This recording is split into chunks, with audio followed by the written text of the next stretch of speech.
کہ اقامت یعنی تکبیر،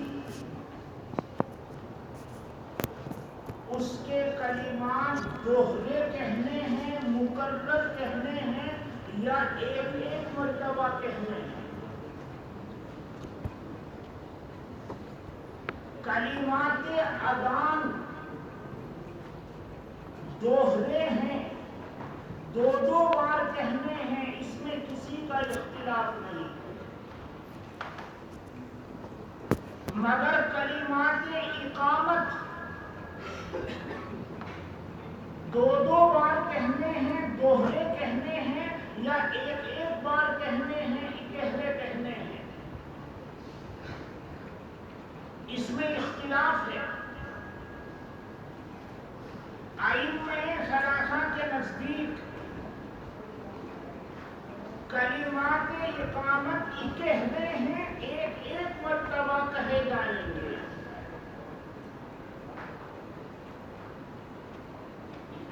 اور امام ابو حنیفہ رحمہ اللہ کے نزدیک کلمات اذان کی طرح کلمات اقامت بھی دوہرے ہیں، دو دو مرتبہ کہے جائیں گے۔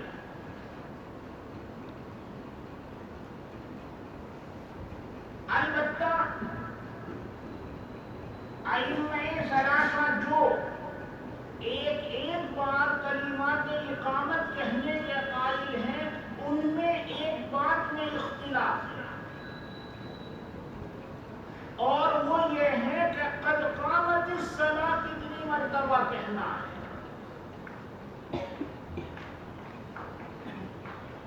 امام شافعی اور امام احمد کہتے ہیں کلمات اقامت ایک ایک مرتبہ کہے جائیں گے، مگر قد قامت الصلاۃ مستثنا ہے، اس کو دو مرتبہ کہا جائے گا۔ اور امام مالک فرماتے ہیں کہ کلمات اقامت کی طرح قد قامت الصلاۃ بھی ایک مرتبہ کہا جائے گا۔ ائمہ ثلاثہ جو کلمات اقامت ایک ایک مرتبہ کہنے ہیں، اس بات کے قائل ہیں، ان کے درمیان میں یہ اختلاف ہے کہ قد قامت الصلاۃ کتنی مرتبہ کہنا ہے۔ امام شافعی اور امام احمد نے فرمایا قد قامت الصلاۃ مستثنا ہے، وہ دو دو مرتبہ کہا جائے گا، اور امام مالک نے کہا دیگر کلمات کی طرح قد قامت الصلاۃ بھی ایک مرتبہ کہا جائے گا۔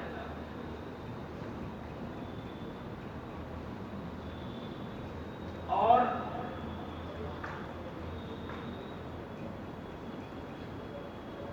امام ابو حنیفہ کے نزدیک چونکہ تمام کلمات اقامت کلمات اذان کی طرح مقرر کہنے ہیں، دو دو مرتبہ کہنے ہیں، بس قد قامت الصلاۃ بھی دو مرتبہ کہا جائے گا۔ بس امام مالک کے یہاں کلمات اقامت ہوں گے 10، امام شافعی اور امام احمد کے یہاں کلمات اقامت ہوں گے 11، اور احناف کے یہاں کلمات اقامت ہوں گے 19۔ بات کو سمجھ لو گے؟ جی دیکھو، امام مالک کے اعتبار سے میں تکبیر کہتا ہوں، گنتے رہنا، اللہ اکبر اللہ اکبر، اشہد ان لا الہ الا اللہ، اشہد ان محمد رسول اللہ، حی علی الصلاۃ حی علی الفلاح، قد قامت الصلاۃ، اللہ اکبر لا الہ الا اللہ۔ 10 ہو گئے کیا؟ اور امام شافعی امام احمد کے یہاں ٹھیک اسی طرح ہوگا، بس قد قامت الصلاۃ کو دو مرتبہ کہنا ہے، تو کلمات کتنے ہوں گے؟ وہ کس طرح تکبیر کہیں گے؟ اللہ اکبر، اشہد ان لا الہ الا اللہ، اشہد ان محمد رسول اللہ، حی علی الصلاۃ حی علی الفلاح، قد قامت الصلاۃ اللہ اکبر لا الہ الا اللہ. کتنی مرتبہ کلمات؟ اور ہمارے یہاں 17 نہیں، ہمارے یہاں 19. کیوں؟ کلمات اقامت ہمارے یہاں کتنے ہیں؟ نہیں 19 نہیں 17 ہوگا. 17 19 میں غلط کہہ رہا ہوں. 17 کلمات اذان ہمارے یہاں 15 ہیں، اور 2 قد قامت الصلاۃ پڑھیں گے تو کیا ہو گئے؟ 17. ہمارے یہاں کس طرح ہوگا؟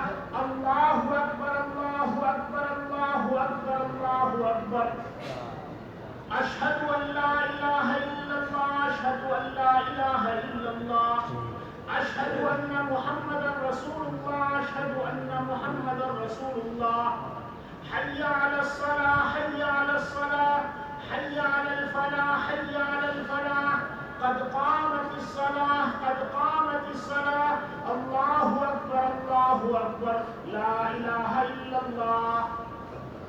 ہو گئے کہ نہیں؟ جی. بہرحال ائمہ ثلاثہ کے یہاں کلمات اقامت چہرے ہیں.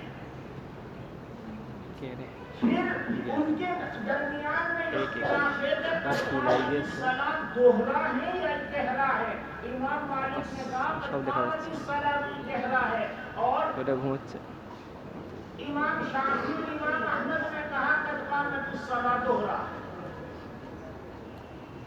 اور ہمارے یہاں کلمات اذان کی طرح کلمات اقامت بھی دوہرے ہیں، اور قد قامت الصلاۃ 2 مرتبہ بڑھتا ہے تو کلمات 17. اس کے بعد دلائل جاننے چاہیے. حضرت بلال رضی اللہ تعالی عنہ فرماتے ہیں امیر بلال ان یشفع الاذان ویوتر الاقامہ. راوی کہتا ہے امیر بلال ان یشفع الاذان ویوتر الاقامہ، حضرت بلال حکم دیے گئے. کون حکم دے گا؟ حضرت بلال. ظاہر بات ہے رسول اللہ حکم دیں گے، وہ رسول اللہ صلی اللہ علیہ وسلم کے مؤذن ہیں تو رسول اللہ ہی تو حکم دیں گے. کسی اور مسجد کے مؤذن ہوتے تو وہاں کا متولی حکم دیتا.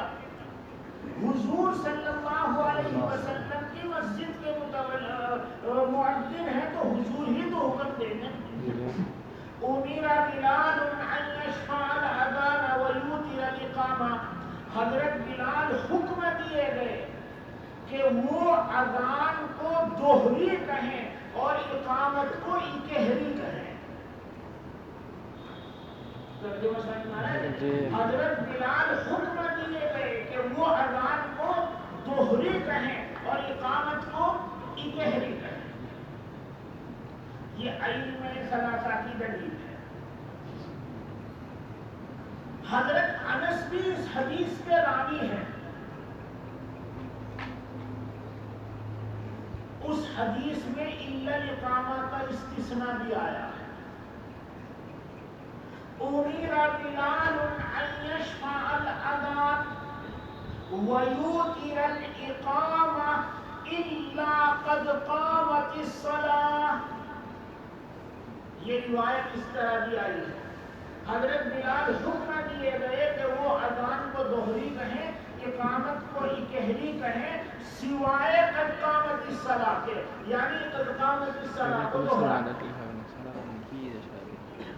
امام مالک رحمہ اللہ نے یہ جو استثناء آیا ہے اس کو نہیں لیا. انہوں نے کہا یہ استثناء صحیح نہیں ہے. اوپر بھی دیکھ لو، اوپر بھی دیکھ لو.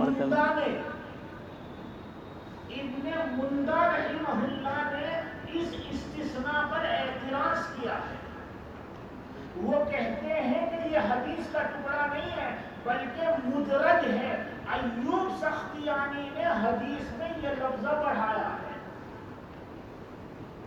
دیکھو راوی اگر حدیث کے اندر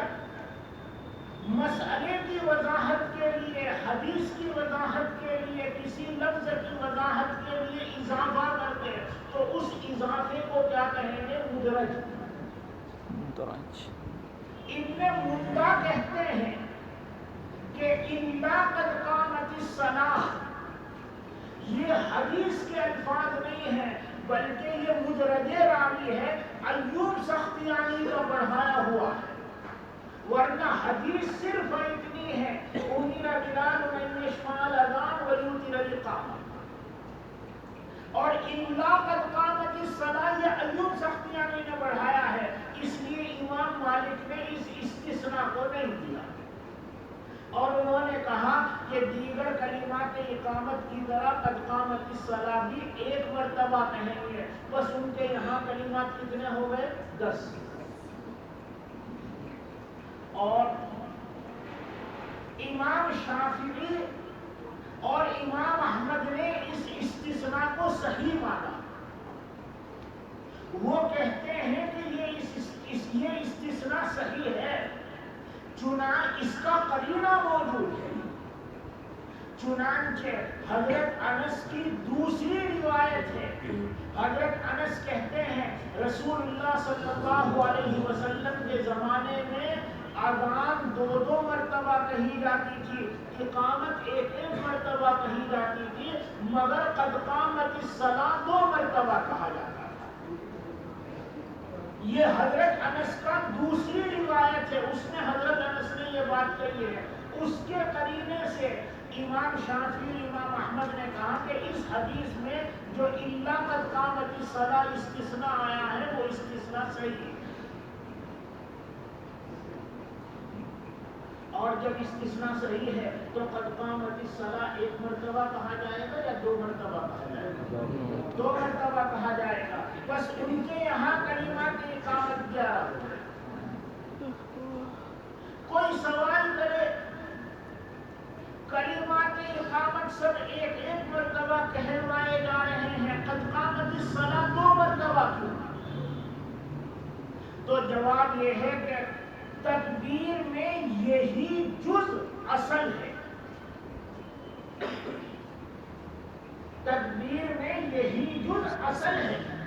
دیکھو اذان میں غائبین کو اطلاع دینی ہے اور اقامت میں غائبین کو اطلاع دینی ہے، یا حاضرین جو نماز انتظار کر رہے تھے ان کو اطلاع کرنی ہے. نماز کا جو حاضرین انتظار کر رہے ہیں ان کو اطلاع کرنی ہے کہ نماز کھڑی ہو گئی ہے، تو کھڑی ہو گئی ہے یہ اطلاع کرنی ہے، اور یہی بات کون بتا رہا ہے؟ قد قامت الصلاۃ. قد قامت الصلاۃ کا ترجمہ ہوا تحقیق نماز کھڑی ہو گئی ہے، تحقیق نماز کھڑی ہو گئی ہے، یہی اصل جز ہے اقامت. پر چونکہ یہ اصل جز ہے اس لیے اس کو 2 مرتبہ کہنا ہے، اور باقی جو کلمات ہے وہ 1 مرتبہ کہے جائیں. یہ کس کے دلائل ہوئے؟ ائمہ ثلاثہ. حضرت امام ابو حنیفہ رحمہ اللہ کی دلیل، ایک تو صاحب اذان کا خواب ہے اور صاحب اذان کی روایت ہے. صاحب اذان عبداللہ بن زید بن عبد ربہ نے جو خواب دیکھا اور خواب میں فرشتے نے اذان بھی سکھلائی اور اقامت بھی سکھلائی، اس خواب میں فرشتے نے اذان بھی 2 مرتبہ کہی تھی اور اقامت بھی 2 مرتبہ کہی تھی. ایک تو دلیل یہ ہے. دوسری دلیل عبداللہ بن زید بن عبد ربہ کی روایت آ رہی ہے، وہ فرما رہے ہیں اذان بھی دوہری ہے اور اقامت بھی دوہری ہے. جو صاحب اذان ہیں وہ خود کہہ رہے ہیں کہ اذان بھی دوہری ہے اور اقامت بھی دوہری ہے. پر جب اقامت بھی دوہری ہے تو اذان کی طرح اقامت کے بھی کلمات مکرر کہے جائیں گے. اور تیسری دلیل کل ابو محذورہ کی روایت پڑھی، میں نے کہا تھا یاد رکھنا، ابو محذورہ کہتے ہیں روایت حسن صحیح ہے، ابو محذورہ رضی اللہ عنہ کہتے ہیں حضور اکرم صلی اللہ تعالی علیہ وسلم نے مجھے اذان کے 19 کلمات سکھلائے اور اقامت کے 17 کلمات سکھلائے۔ 17 یہ عدد ہے، نہ کمی کا احتمال نہ بیشی کا احتمال، نہ کوئی تعویل ممکن۔ بتاؤ عدد میں تعویل کر سکتے ہو؟ عدد میں کمی بیشی ہو سکتی ہے؟ نہیں ہو سکتی۔ اور وہ صاف لفظوں میں کہہ رہے ہیں کہ حضور نے مجھے اقامت کے 17 کلمات سکھلائے۔ یہ اسی وقت ممکن ہے جبکہ آپ کلمات اقامت کو دوہرا کریں۔ اور کلمات اذان 19 سکھلائے، اس کی وجہ میں نے کل تمہیں بتلا دی تھی کہ وہ ابو محذورہ کی خصوصیت ہے۔ کلمات اذان 19 سکھلائے، وہ کل میں نے بتلا دیا کہ وہ ابو محذورہ کی خصوصیت ہے، اس کو رہنے دو۔ لیکن کلمات اقامت تو خصوصیت نہیں ہے۔ اور کلمات اقامت کتنے سکھلائے جا رہے ہیں؟ 17 سکھلائے جا رہے ہیں، اور 17 عدد خاص ہے، کمی بیشی کا احتمال نہیں ہے، تعویل کا کوئی احتمال نہیں ہے، اور روایت حسن صحیح ہے۔ یہ 3 باتیں احناف کی دلیل ہیں۔ ایک، خواب میں جس فرشتے نے اذان سکھلائی تھی اور اقامت سکھلائی تھی، اس نے اذان بھی مقرر کہی تھی اور اقامت بھی مقرر کہی تھی۔ دوسری دلیل بعد میں روایت آ رہی ہے، عبداللہ ابن زید ابن عبد الرحیم کہتے ہیں کہ اذان بھی مقرر ہے اور اقامت بھی مقرر ہے۔ اور تیسری دلیل ابو محذورہ کی روایت، وہ کہہ رہے ہیں کہ حضور نے مجھے 17 کلمات اقامت کے سکھلائے ہیں۔ یہ 3 دلائل ہیں احناف کے۔ اب رہی وہ حدیث امیر بلال ان یشفع الاذان ویوتر الاقامہ، اس کا کیا مطلب؟ اقامت اکہری ہے، یہاں جو ایثار ہے، ایثار کلماتی مراد نہیں ہے بلکہ ایثار صوتی مراد ہے۔ احناف کہتے ہیں ویوتر الاقامہ میں جو ایثار ہے وہ ایثار کلماتی مراد نہیں ہے کہ کلمے کو ایک ایک مرتبہ کہو، بلکہ ایثار صوتی مراد ہے، یعنی مماثل کلمات کو ایک ایک سانس میں کہو، بس ہے وہ دو مگر ایک سانس میں کہنے کی وجہ سے وہ ایک بن گئے۔ اس بات کو اچھی طرح سمجھو، ہمارے طلبہ تکبیر کہنا جانتے ہی نہیں، انہیں پتہ ہی نہیں ہے توقفوں کو کہ کہاں سانس توڑنا ہے کہاں نہیں توڑنا۔ مؤذن بنا ہوا ہے۔ ویوتر الاقامہ میں ایثار صوتی مراد ہے، اور ایثار صوتی کا مطلب کیا ہے؟ جو مماثل کلمات ہیں ان کو ایک سانس میں کہو۔ حقیقتاً تو وہ 2 مرتبہ ہیں مگر چونکہ ایک سانس میں کہے گئے ہیں بس گویا ایک مرتبہ ہے۔ دیکھو تکبیر کہنے کا صحیح طریقہ کیا ہے ہمارے یہاں؟ اللہ اکبر اللہ اکبر اللہ اکبر اللہ اکبر، مماثل کلمات ایک نہیں، چاروں کو ایک سانس میں کہو، سانس توڑو۔ اشہد ان لا الہ الا اللہ اشہد ان لا الہ الا اللہ، ایک سانس میں کہو، سانس توڑو۔ ہیں 2 مرتبہ حقیقتاً مگر ایک سانس میں کہے تو گویا ایک بن گئے۔ اشہد ان محمد رسول اللہ اشہد ان محمد رسول اللہ،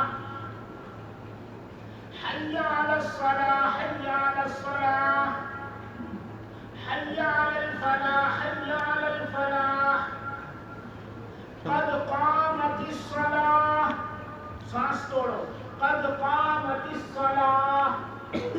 وہ جو آیا امیر بلال ان یشفع الاذان ویوتر الاقامہ الا قد قامت الصلاۃ، ہمارے یہاں الا قد قامت الصلاۃ کا کیا ترجمہ ہوگا؟ قد قامت الصلاۃ کو 2 الگ الگ سانسوں میں کہو، اس کو ایتار صوتی نہ بناؤ، بلکہ اس کو 2 سانسوں میں الگ الگ کہو. ہمارے یہاں یہ مطلب ہوا اس کا اللہ اکبر سانس توڑو، لا الہ الا اللہ الگ سانس میں کہو. بعض طلبا کہیں بھی سانس توڑتے ہیں اور بعد آخر میں اللہ اکبر لا الہ الا اللہ ملا کر. نہیں، صحیح طریقہ یہ نہیں ہے. مماثل کلمات کو ایک سانس میں کہنا ہے، صرف مماثل، اور آخر میں اللہ اکبر لا الہ الا اللہ مماثل ہوئے یا الگ الگ؟ تو تکبیر کہنے کا طریقہ سیکھو. یہ ہے تکبیر کہنے کا طریقہ. اللہ اکبر اشہد ان لا الہ الا اللہ اشہد ان لا الہ الا اللہ اشہد ان محمد رسول اللہ اشہد ان محمد رسول اللہ. حی علی الصلاۃ حی علی الصلاۃ حی علی الفلاح حی علی الفلاح قد قامت الصلاۃ. سانس توڑو. قد قامت الصلاۃ سانس توڑو. باقاعدہ اس طرح کہو کہ واقعی لوگوں کو بلا رہے ہو. اللہ اکبر سانس توڑو. لا الہ الا اللہ. دیکھو یہ ہوا ایتار صوتی. اور یہ ایسی تعبیر ہے جسے ائمہ ثلاثہ بھی کسی درجے میں لینے کے لیے مجبور ہیں. شوافع پر اعتراض ہوا، آپ تو یہ کہتے ہیں کہ کلمات اقامت کہہ رہے ہیں، تو تکبیر کے شروع میں اللہ اکبر 2 مرتبہ کیوں ہے اور تکبیر کے آخر میں اللہ اکبر 2 مرتبہ کیوں ہے؟ یہ شوافع پر اعتراض ہوا. تو علامہ ابن حجر اسقلانی رحمہ اللہ نے بخاری کی شرح فتح الباری میں جواب دیا کہ چونکہ تکبیر کے شروع میں بھی اور آخر میں بھی 2 مرتبہ اللہ اکبر ایک سانس میں کہا جاتا ہے، بس گویا وہ ایک کلمہ ہو گیا. یہ ابن حجر اسقلانی جواب دے رہے ہیں کہ چونکہ ایک سانس میں کہا جاتا ہے بس گویا وہ ایک کلمہ ہو گیا. تو دیکھو ائمہ ثلاثہ بھی اللہ اکبر میں شروع میں اور آخر میں ایتار صوتی مراد دینے پر مجبور ہوئے کہ نہیں؟ جادو وہ جو سر چڑھ کر بولے. امام ابو حنیفہ رحمہ اللہ نے فرمایا پوری تکبیر میں یہی مراد ہے. جس طرح شروع اور آخر میں اللہ اکبر 2 مرتبہ ایک سانس میں کہا جاتا ہے اور یہ ایتار صوتی ہے، اسی طرح پوری تکبیر میں مماثل کلمات کو ایک ایک سانس میں بولیں گے اور یہ ایتار صوتی ہے. اور ویوتر الاقامہ میں ایتار کلمات کی مراد نہیں ہے بلکہ ایتار صوتی ہی مراد ہے. اگر آپ یہ تعریف نہ کرو تو تمہیں یہ 3 روایتیں چھوڑنی پڑیں گی. آپ یہ کہیں کہ ایتار کلماتی مراد ہے تو آپ کو یہ 3 روایتیں عبداللہ ابن زید بن عبد ربہ کا خواب جس میں فرشتے نے اذان میں بھی ڈبل کلمہ سکھلائے، اقامت میں بھی ڈبل کلمہ سکھلائے، اس کا کوئی جواب ممکن ہے؟ یہاں جو روایت آ رہی ہے عبداللہ ابن زید بن عبد ربہ کہہ رہے ہیں کہ اذان بھی دوہری ہے اور اقامت بھی دوہری ہے، اس کا کوئی جواب ممکن ہے؟ حضرت ابو محذورہ کی روایت میں مجھے 17 کلمات سکھلائے، اس کا کوئی جواب ممکن ہے؟ کوئی جواب ممکن نہیں ہے. بس 3 روایتیں چھوڑنے پڑے گی. اور امام ابو حنیفہ نے جو فرمایا کہ ایتار کلماتی مراد نہیں ہے بلکہ ایتار صوتی مراد ہے، اس صورت میں تمام روایتوں پر عمل ہو جاتا ہے اور کوئی روایت چھوڑنی نہیں پڑتی. وبه قال حدثنا قتيبة قال حدثنا عبد الوهاب الثقفي ويزيد بن زريع عن خالد الحذاء عن ابي قلابة عن انس بن مالك رضي الله عنه قال امر بلال ان يشفع الاذان ويوتر الاقامة. میں نے بتلایا تھا اسی کے اندر یہ اضافہ بھی آیا امیر بلال ان یشفع الاذان ویوتر الاقامہ الا قد قامت الصلاۃ۔ ابن مندہ نے اس پر اعتراض کیا کہ یہ یوں سختیاں کم ہو گئی، امام مالک نے اس کو نہیں دیا۔ وفي الباب عن ابن عمر قال ابو عيسى حديث انس حديث حسن صحيح وهو قول بعض اهل العلم من اصحاب النبي صلى الله عليه وسلم والتابعين وبه يقول مالك والشافعي واحمد واسحاق باب ما جاء في ان الاقامه مثنى مثنى۔ اس بات اس سلسلے میں بیان کہ کلمات اقامت دوہرے دوہرے ہیں، دلائل آ رہے ہیں احناف کے اور وہ میں تقریر کر چکا۔ وبه قال حدثنا ابو سعيد الاشد قال حدثنا عقبة بن خالد عن ابن ابي ليلى۔ دیکھو یہ ابن ابی لیلہ صغیر ہے، یہ چونکہ احناف کی دلیل ہے، امام ترمذی دو اعتراض اس روایت پر کر رہے ہیں، مگر ان دونوں کے معقول جواب موجود ہیں۔ ایک اعتراض تو یہ ہوگا ابن ابی لیلہ صغیر ضعیف راوی ہے من قبل حفظہ، اس کا جواب یہ ہے خود امام ترمذی لائیں گے کہ عمرو بن مرہ سے اعمش بھی یہ حدیث روایت کرتے ہیں اسی سند سے، یعنی اعمش ابن ابی لیلہ کے مطابق موجود ہیں، پر جب ابن ابی لیلہ کے مطابق اعمش موجود ہیں تو اب ذوف کا اعتراض ختم ہو گیا، دوسری سند آ گئی۔ ایک تو یہ عن ابن ابی لیلہ عن ابن مرہ عن عبد الرحمن ابن ابی لیلہ، یہ عبد الرحمن ابن ابی لیلہ کبیر ہے، یہ روایت کرتے ہیں عبداللہ ابن زید سے۔ اعتراض کیا جائے گا کہ ابن ابی لیلہ کبیر کی عبداللہ ابن زید سے ملاقات نہیں ہے، سما نہیں ہے، لہذا حدیث منقطع۔ جواب یہ ہے کہ اعمش کی روایت میں الفاظ یہ ہیں کہ ابن ابی لیلہ متعدد صحابہ سے روایت کرتے ہیں، اس میں کیا ہے متعدد صحابہ سے، تنہا عبداللہ ابن زید سے نہیں بلکہ متعدد صحابہ سے، بس انقطاع کا احتمال بھی ختم ہو گیا، اس لیے دیکھیے کہ عبداللہ ابن زید سے روایت کیا اس میں تو انقطاع ہے، مگر ان کی بہت سارے صحابہ سے ملاقات ہے، حضرت عمر کے تلمید ہیں، وہ حضرت عمر کے تلامید جانے سے ہیں، بس انہوں نے دیگر صحابہ سے بھی بات یہ حدیث روایت کی ہے، لہذا انقطاع کا جو اعتراض کیا گیا ہے وہ بھی ختم ہو گیا۔ عن عبد الرحمن بن ابي ليلى عن عبد الله بن زيد رضي الله عنه قال كان اذان رسول الله صلى الله عليه وسلم شفعا في الاذان والاقامه، حضور کی اذان دوہری تھی، اذان بھی اور اقامت بھی۔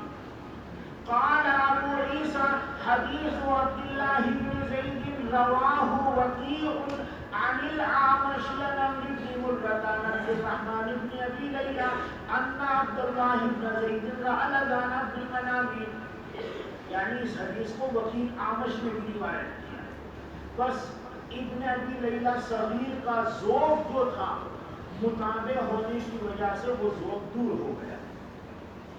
وقال شعبة عن عمرو بن مرة عن عبد الرحمن بن أبي ليلى قال حدثنا أصحاب رسول الله صلى الله عليه وسلم۔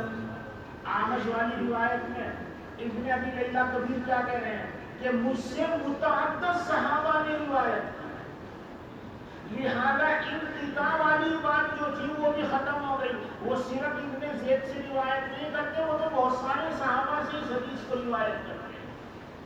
ان عبد الله بن زيد رأى الأذان في المنام وهذا أصح من حديث ابن أبي ليلى، وعبد الرحمن بن أبي ليلى لم يسمع من عبد الله بن زيد۔ قال بعض أهل العلم الأذان مثنى مثنى والإقامة مثنى مثنى، وبه يقول سفيان الثوري وابن المبارك وأهل الكوفة۔ باب ما جاء في الترسل في الأذان، اذان ٹھہر ٹھہر کر کہنی ہے اور اقامت جلدی جلدی کہنی ہے۔ اذان میں غائبین کو اطلاع کرنا مقصود ہے، لہذا ٹھہر ٹھہر کر اور خوب بلند آواز سے کہنی چاہیے تاکہ زیادہ سے زیادہ غائبین کو اطلاع ہو۔ اور اقامت میں مسجد میں جو لوگ موجود ہیں اور نماز کا انتظار کر رہے ہیں صرف ان کو اطلاع کرنا، بس وہاں ٹھہر ٹھہر کر کہنا، چلا چلا کر کہنا جس کی ضرورت نہیں ہے، وہاں جلدی جلدی کہہ سکتے ہیں، مقصد حاصل ہو رہا ہے۔ بس اذان میں ترسل یعنی ٹھہر ٹھہر کر اذان کہنا مسنون، اور اقامت میں حضر یعنی جلدی جلدی اقامت کہنا مسنون۔ وبه قال حدثنا احمد بن الحسن قال حدثنا معل بن اسد قال حدثنا عبد المنعم وهو صاحب السقاء قال حدثنا يحيى بن مسلم عن الحسن وقال عن جابر رضي الله عنه ان رسول الله صلى الله عليه وسلم قال لبلال يا بلال اذا اذنت فترسل في اذانك واذا اقمت فاحضر۔ حضور نے حضرت بلال سے کہا، او بلال، جب آپ اذان کہیں تو اپنی اذان میں ٹھہریں، یعنی ٹھہر ٹھہر کر اذان کریں، اور جب آپ اقامت کریں تو جلدی کریں، فاحضر یعنی اقامت تیزی سے کریں۔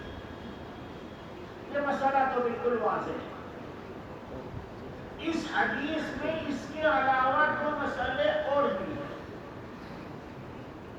کیا ہیں وہ دو مسئلے؟ نمبر 1، وَاجْعَلْ بَيْنَ عَذَانِكَ وَإِقَامَتِكَ قَدْرَ مَا يَفْرُغُ الْآكِلُ مِنْ أَكْلِهِ وَالشَّارِبُ مِنْ شُرْبِهِ وَالْمُعْتَصِرُ إِذَا دَخَلَ لِقَضَاءِ حَاجَتِهِ۔ یوں فرمایا اذان اور اقامت کے درمیان اتنا فاصلہ رکھ جس میں کھانے والا کھانے سے فارغ ہو جائے، پینے والا پینے سے فارغ ہو جائے، اور استنجا کرنے والا جب قضائے حاجت کے لیے جائے تو وہ استنجے سے فارغ ہو جائے۔ المعتصر کا ترجمہ ہے نچوڑنے والا، یعنی استنجا کرنے والا۔ یعنی اذان کے بعد فوراً اقامت مت کہو، نماز شروع مت کرو، بلکہ اذان و اقامت کے درمیان فاصلہ رکھو۔ کتنا فاصلہ رکھنا ہے؟ ایک فاصلہ تو وہ ہے جو ہمارے یہاں رکھا جاتا ہے آدھا گھنٹہ۔ اذان و اقامت کے درمیان فاصلہ رکھتے ہیں آدھا گھنٹہ، یہ درست نہیں ہے۔ اذان کا مقصد فوت ہو جاتا ہے۔ لوگ اذان سن کر مسجد میں آتے ہیں یا بیٹھے ہوئے گھڑی دیکھتے رہتے ہیں۔ اذان سن کر سوچتے ہیں کہ تو آدھا گھنٹہ باقی ہے، جائیں گے، اور گھڑی دیکھتے رہتے ہیں اور کام میں مصروف رہتے ہیں، اور ایک دو رکعت چھوٹ جاتی ہے۔ اتنا فاصلہ رکھو کہ اذان سنتے ہی داعیہ پیدا ہوئے کہ بھائی چلو چل کر وضو بھی کرنا ہے ورنہ جماعت چھوٹ جائے گی۔ اتنا ہی فاصلہ رکھنا چاہیے کہ داعیہ پیدا ہو۔ دیکھو مغرب کی اذان سنتے ہی آدمی فوراً بھاگتا ہے کیا؟ بلکہ مغرب کی اذان سے 2-4 منٹ پہلے سے تیاری کرنے لگتا ہے اور اذان سنتے ہی بھاگتا ہے۔ تو اذان کا فائدہ ہے، اور ہم نے ظہر میں، عصر میں، عشاء میں، فجر میں آدھے گھنٹے پہلے اذان دے دی، تو لوگ سمجھتے ہیں کہ تو آدھا گھنٹہ باقی ہے، اور کام میں مصروف رہیں گے، سوئیں گے، اور پھر جائیں گے تو ایک دو رکعت چھوٹ گئی، اذان کا مقصد کو چھوٹ گیا۔ تو اتنا فاصلہ رکھنا کہ اذان کا مقصد فوت ہو جائے، یہ بھی درست نہیں ہے۔ بالکل فاصلہ نہ رکھنا یہ بھی مناسب نہیں ہے، کچھ نہ کچھ فاصلہ رکھنا چاہیے۔ جیسے ہمارے یہاں مغرب میں ذرہ برابر فاصلہ نہیں ہوتا،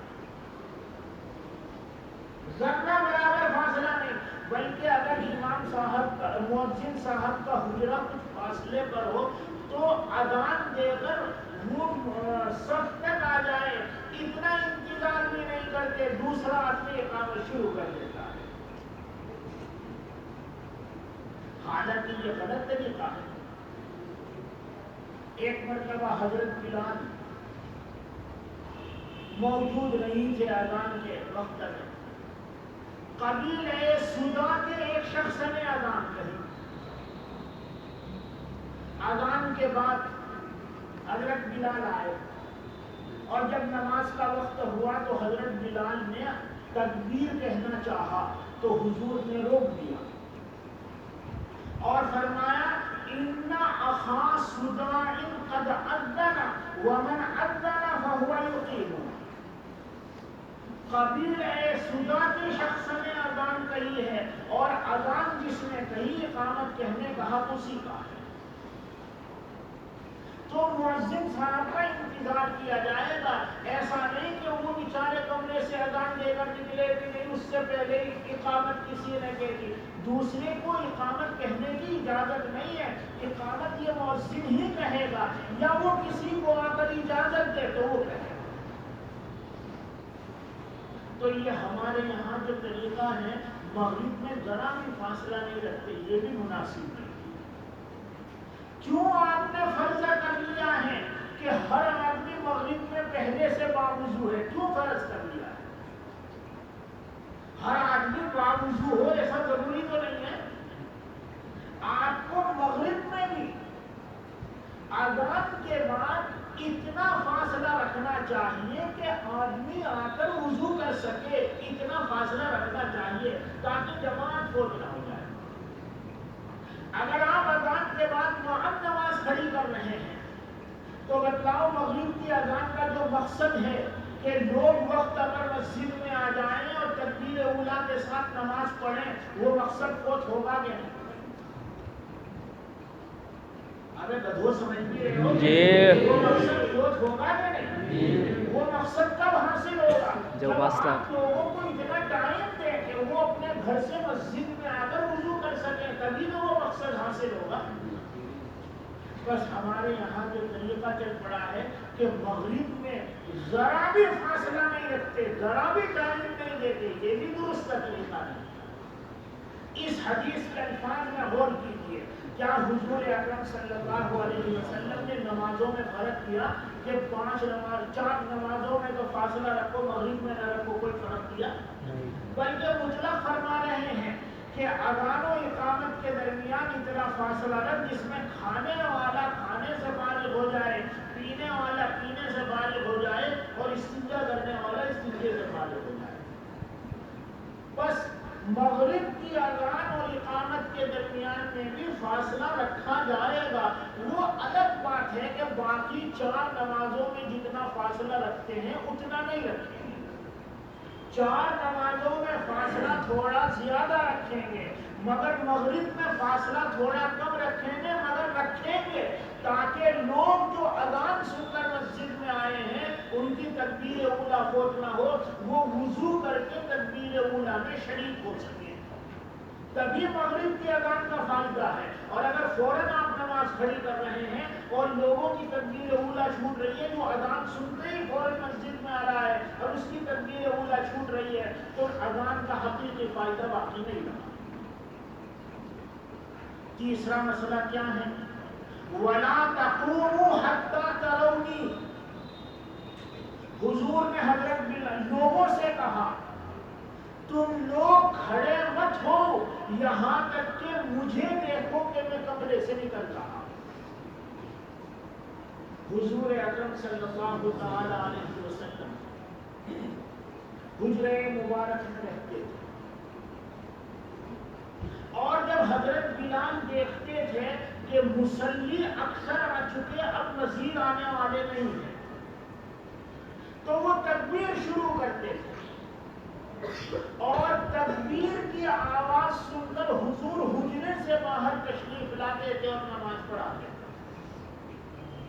اور لوگ تکبیر کے ساتھ ہی کھڑے ہو جاتے تھے۔ اب کسی وجہ سے تخلف ہو جائے، مثلا حضور کی نیت بنی ہوئی ہے تو نکلنے میں تاخیر ہوگی کہ نہیں؟ استنجے میں آپ تشریف لے گئے ہیں، نکلنے میں تاخیر ہوگی کہ نہیں؟ آپ وضو فرما رہے ہیں، نکلنے میں تاخیر ہوگی کہ نہیں؟ بس لوگ کھڑے کھڑے نماز کا انتظار کریں گے، اور کھڑے کھڑے نماز کا انتظار کرنا مطلوب ہے۔ اس لیے حضور نے مقتدیوں کو نصیحت کی کہ جب بلال تکبیر شروع کرے تو اس وقت مت کھڑے ہو، بلکہ بلال کی تکبیر سن کر جب دیکھو میں کمرے سے نکل رہا ہوں تب کھڑے ہو۔ حدیث شریف کو سمجھ لو گے، جب دیکھو کہ میں کمرے سے نکل رہا ہوں تب کھڑے ہو۔ اب کبھی تو آپ شروع میں نکل آئیں گے، کبھی درمیان میں نکلیں گے، کبھی آخر میں نکلیں گے، کبھی تکبیر پوری ہو چکنے کے بعد نکلیں گے، تو کھڑے ہونے کی جگہ متعین ہے یا کہیں بھی کھڑے ہو سکتے ہیں؟ متعین جگہ ہوئی یا کہیں بھی کھڑے ہو سکتے ہیں؟ کہیں بھی۔ اگر حضور شروع میں نکل رہے ہیں تو شروع میں کھڑے ہوں گے، درمیان میں نکل رہے ہیں تو لوگ درمیان میں کھڑے ہوں گے، آخر میں نکل رہے ہیں تو آخر میں کھڑے ہوں گے، اور تکبیر پوری ہو چکنے کے بعد حضور نکل رہے ہیں تو بعد میں کھڑے ہوں گے۔ جگہ تو متعین نہیں ہوئی، پر جن لوگوں نے جگہ متعین کر دی کہ حی علی الصلاۃ ہی پر کھڑے ہو، ہمارے بعض بھائی ہیں وہ جگہ متعین کر کے بیٹھ گئے، حی علی الصلاۃ پر کھڑے ہونا، اور پہلے کوئی کھڑا نہیں ہوگا، اگر کوئی کھڑا ہوگا تو سب اس کو بھولیں گے، گویا اس نے گناہ کر دیا، بلکہ بازار کو پکڑ کے بٹھا بھی دے گا جھٹک کر۔ یہ سب غلط طریقہ ہے، کھڑے ہونے کی کوئی جگہ نہیں ہے، پوری تکبیر میں کسی بھی جگہ کھڑے ہو سکتے ہیں۔ اور جو فقہ کی کتابوں میں لکھا ہے کہ حی علی الصلاۃ پر کھڑے ہو، اس کا مطلب کیا ہے؟ علامہ طحطاوی نے حاشیہ علی الدر المختار میں اس کا مطلب لکھا ہے۔ طحطاوی علی الدر المختار چھپی ہوئی ہے، اس میں مطلب لکھا ہے، انہوں نے مطلب اس عبارت کا لکھا ہے کہ اگر کوئی تلاوت میں، تسبیح میں، گفتگو میں یا کسی اور کام میں مصروف ہے اور اقامت شروع ہو جائے تو اس کو اپنے کام میں مصروف رہنے کی اجازت ہے حی علی الصلاۃ تک۔ جب مؤذن نے حی علی الصلاۃ کہا تو اب ہر حال میں اپنا کام چھوڑ کر کھڑے ہو جانا ہے، اگر اب بھی نہیں کھڑے ہوگا تو یہ اللہ کے منادی کی مخالفت ہے۔ بات سمجھ رہے ہو کہ نہیں؟ کیا مطلب ہے اس ٹکڑے کا؟ اور میں اپنی طرف سے نہیں کہہ رہا ہوں، میں نے حوالہ دیا، حاشیہ علی طحطاوی علی الدر المختار، اسی نام سے چھپی ہوئی کتاب ہے۔ علامہ طحطاوی بہت بڑے آدمی ہیں، علامہ شامی کے بھی استاد ہیں، چھوٹے موٹے آدمی نہیں ہیں۔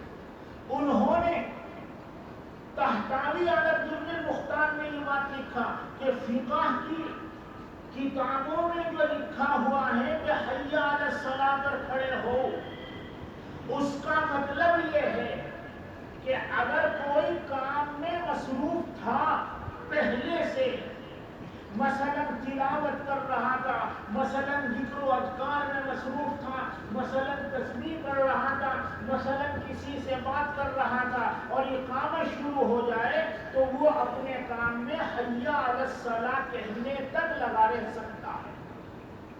جب مؤذن نے حی علی الصلاۃ کہہ دیا، اب ہر حال میں کھڑا ہونا ہے اور اپنا کام چھوڑنا ہے، اگر اب بھی نہیں کھڑا ہوگا تو یہ اللہ کے منادی کی مخالفت ہے۔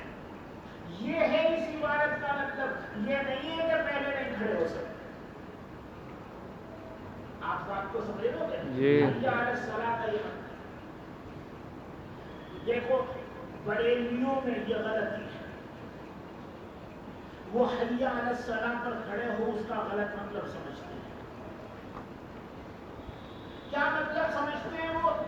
کہ حی علی الصلاۃ پر ہی کھڑا ہونا ہے، اس سے پہلے کھڑا ہونا جائز ہی نہیں۔ اگر کوئی کھڑا ہوگا تو اسے بھولیں گے بھی اور جھٹک کر بٹھا بھی دیں گے، وہ بھی رونگ ہے۔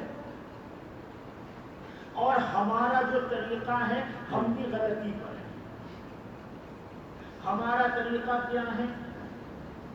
امام صاحب مصلی پر چلے جائیں گے، پھر مؤذن کھڑا کھڑا یوں دیکھے گا، ہاں سب کھڑے ہو گئے، سب بن گئی، اب اقامت شروع کرے گا۔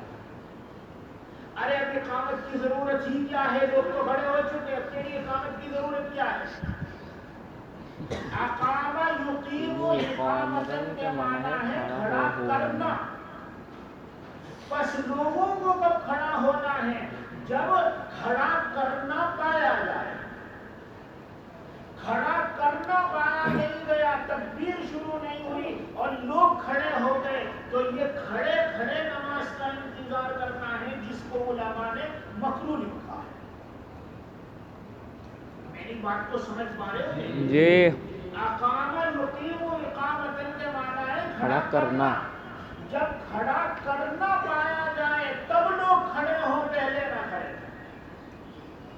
ان کا جو طریقہ ہے وہ بھی رونگ ہے، اور ہمارا جو طریقہ چل پڑا ہے یہ بھی رونگ ہے۔ ہم نے کیا طریقہ کر لیا ہے؟ امام صاحب مصلی پر چلے جائیں گے، لوگ بھی کھڑے ہو جائیں گے، مؤذن بھی کھڑا ہو جائے گا، بلکہ وہ دائیں بائیں دیکھے گا کہ ہاں صفیں بن گئی ہیں، سب کھڑے ہو گئے، اب وہ اقامت کہہ رہا ہے، ارے تیری اقامت کی ضرورت ہی نہیں۔ اب کیا اقامت کہہ رہا ہے؟ اور یہ اقامت سے پہلے جو ساری صفیں بن رہی ہیں، امام صاحب مصلی پر جائیں گے، نماز کا انتظار کرنا ہے، یہ مکروہ ہے، اس کی اجازت نہیں ہے۔ بس صحیح طریقہ رائج کرو۔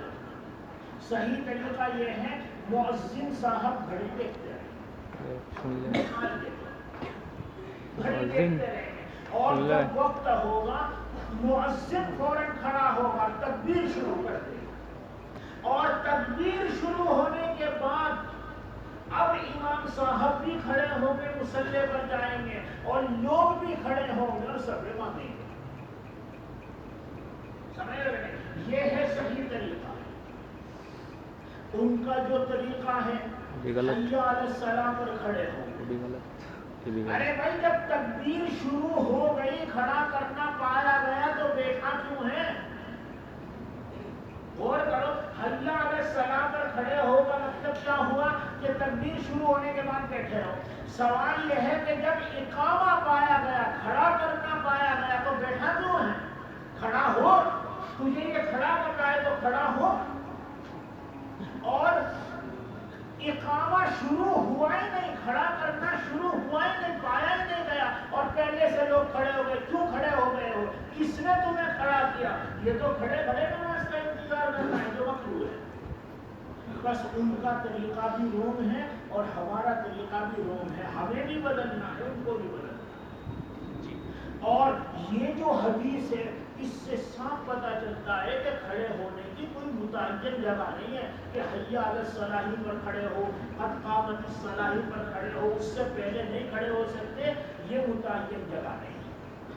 دیکھو حضور نے یوں کہا حی علی الصلاۃ پر کھڑے ہو، یا یوں کہا لا تقوموا حتی ترونی، نہ کھڑے ہو تم یہاں تک کہ مجھے نکلتے ہوئے دیکھ لو۔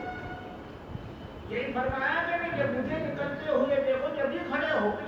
اور نکلنے کا وقت متعین ہوگا نہیں، اگر بالکل فارغ بیٹھے ہیں تو تکبیر کے شروع میں نکل آئیں گے، کوئی معمولی سے کام میں مصروف ہیں تو تکبیر کے درمیان میں نکلیں گے، مثلا نماز پڑھ رہے ہیں تو تکبیر پوری ہو جانے کے بعد نکلیں گے، اور نماز کے ابتدا میں ہے تو تکبیر پوری ہو جانے کے کافی دیر کے بعد نکلیں گے۔ نکلنے کی کوئی جگہ متعین نہیں ہے، اور جب نکلنے کی جگہ متعین نہیں ہے تو کھڑے ہونے کی بھی جگہ متعین نہیں ہے۔ پوری تکبیر میں کہیں بھی کھڑا ہوا جا سکتا ہے۔ اور لفظ اقامہ پر غور کریں، تو اس نتیجے پر پہنچو گے کہ پہلے نہیں کھڑا ہونا ہے، کیونکہ کھڑا کرنا نہیں پایا گیا تو کھڑے ہونے کی اجازت نہیں ہونی چاہیے، یہ کھڑے کھڑے نماز کا انتظار کرنا ہے جو مقبول ہے۔ اور اقامہ شروع ہو گیا، کھڑا کرنا پایا گیا، پھر حی علی الصلاۃ تک بیٹھے ہو تو کیوں بیٹھے ہو جب کھڑا کرنا پایا گیا؟